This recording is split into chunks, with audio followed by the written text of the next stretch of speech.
Hey everybody, happy Sunday.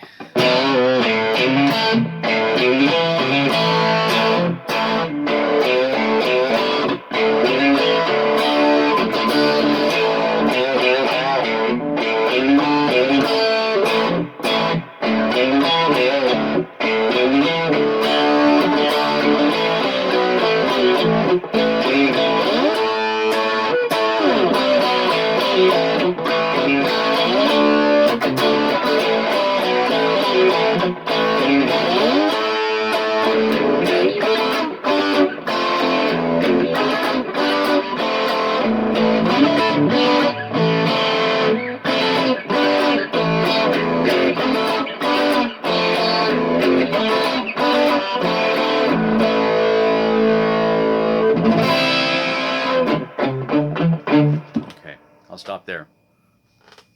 I almost turned that off. You know why I almost turned that off is because that was like take 4, you know.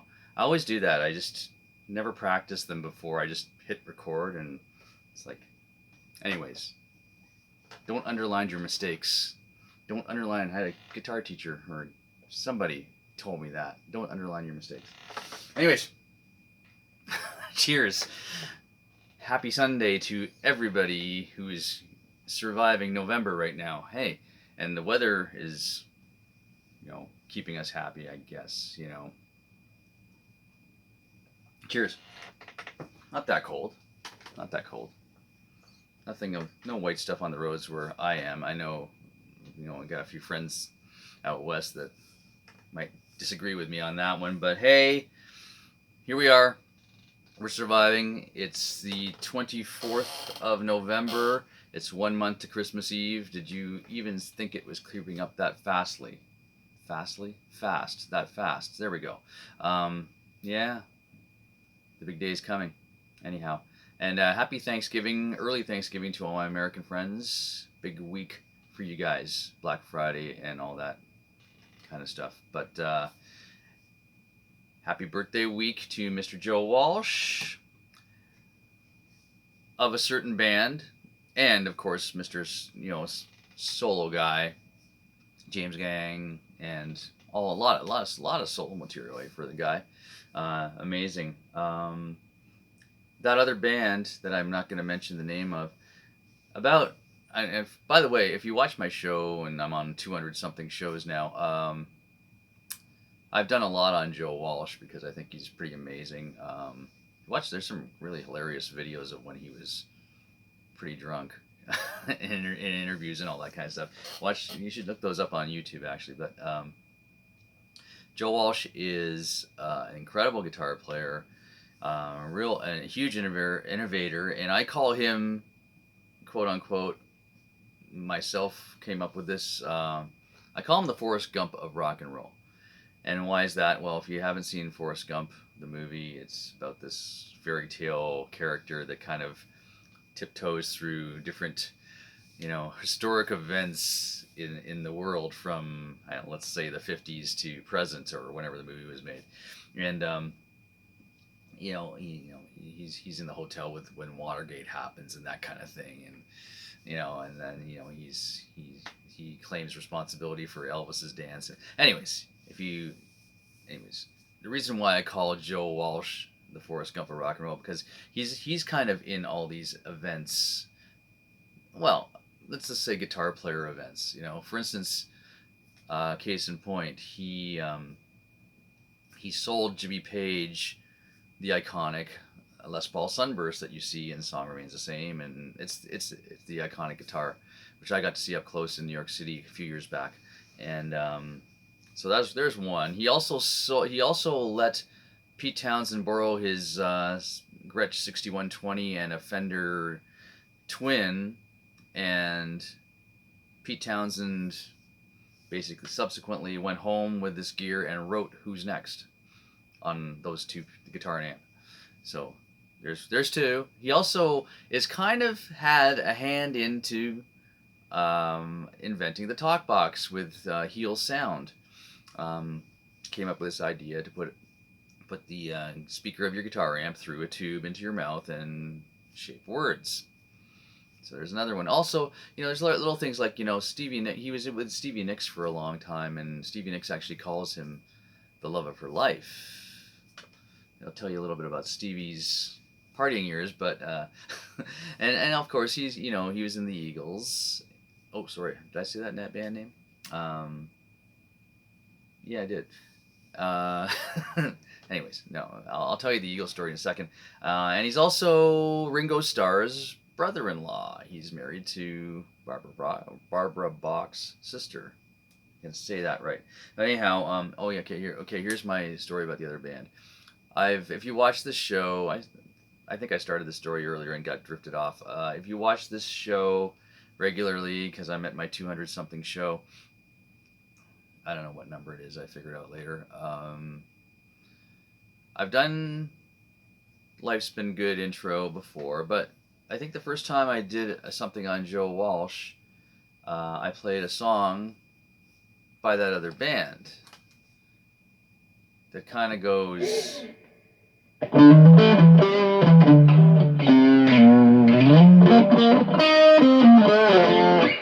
I'm playing it wrong for a specific reason.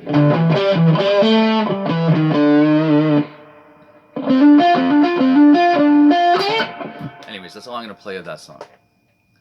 So I did the entire intro of sort of that song, which I played wrong on purpose, because I went back to watch the video the next week, and that whole section was cut out of my YouTube video. So I played it wrong because I didn't want this video to be cut. So a certain guy whose initials are Don Henley, he I guess he's got software or bots out there that look for anything that's Eagles, and I guess I should have tuned the guitar down or something like that. But anyways, that part was chopped right out of my video. Who cares about me? Seriously.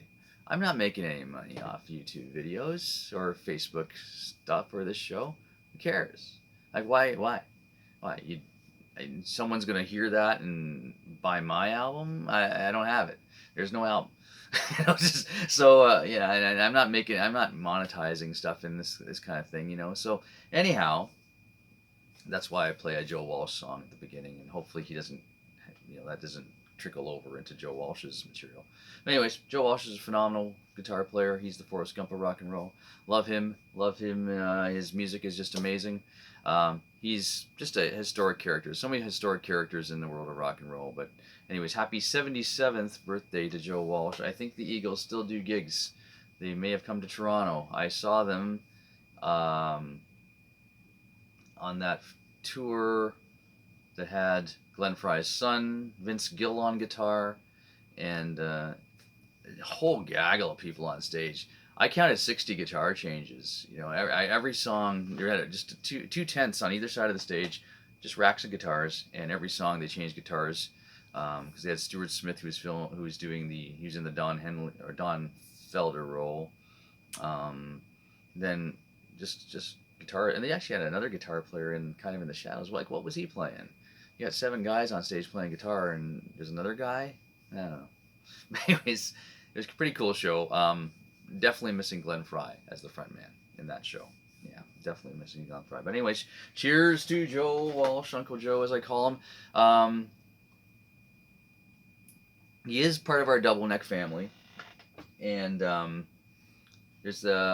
told the story, or I wrote the story in my Double Neck Friday post about the US Festival, where he's playing his Double Neck EDS Gibson, which actually has the bottom horn of the SG style body cut off and redone so he can play slide with one neck and play regular tuning on the other.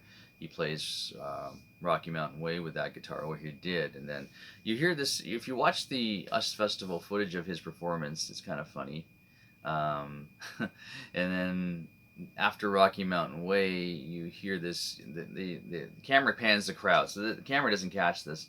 He flips his double neck off, and it crashes to the ground, and you hear him saying to the mic, "Yeah, I didn't like that one much anyways." And then it sits there for the rest of the set, and one of the headstocks is gone. It's kind of funny. He never saw that guitar again. Not sure if he threw it out or what he did with it, but anyhow. Anyways, love Joe Walsh. He is the man. switching gears. So those of you who follow me on Facebook may know that I have joined Keep the Faith. It's not International Bon Jovi Tribute anymore. It's anyways Keep the Faith, the Bon Jovi Tribute, who's based out of Hamilton, Ontario, and I just like I played my first show with them at the Alma Combo. No pressure there, right? You know, your first show is, you know, one of the most famous venues in the world. Yeah, I played the Alma Combo, and yeah, it was a little nerve wracking, but I think I was well prepared. Anyways, I was playing, you know, the role of John Shanks with the band, and I just like to say a huge thanks to Chris. Yeah, I get all the names because some of them are similar. Like Chris, Doug, and Mark, and just thanks so much, guys, for welcoming me aboard. It's been just an amazing, uplifting journey so far, and it's been fun, and the music's fun, and the singing is fun. It's great, and thank you so much. Come out and see everybody. Follow Keep the Faith on Facebook. Check out their website. Follow me for any more gigs we're playing. We got gigs starting in February. Again, no pressure gig. My first gig in February with the full theater show is in my hometown here in Brantford at the Sanderson Center. You guys are killing me. No pressure gigs. Anyhow, thanks so much, guys. Chris Newman, you're wonderful. Thank you for welcoming me into your family. It's just great. That's all I'm going to say. There's been many Facebook posts about this. Read those. Anyhow, thanks so much. Bridge on Fire. We have some December dates, 2 December dates coming up. December 14th at our favorite place in Cambridge, Cabanas, and we are December 29th. Come out to December 29th in Stonewalls in Hamilton, because it's going to be kind of our pre-New Year Christmas celebration, mid-Christmas thing. We probably won't be playing any Christmas songs at that point in time, but come on out for a big party at Stonewalls. Yeah, just do that.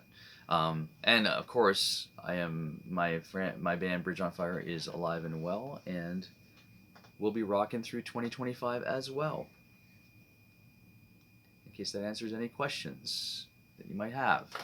Anyhow, and Jacob and I are playing in St. George on December 6th, a charity gig. I guess we're playing Christmas songs of that one at December 6th. I'll see.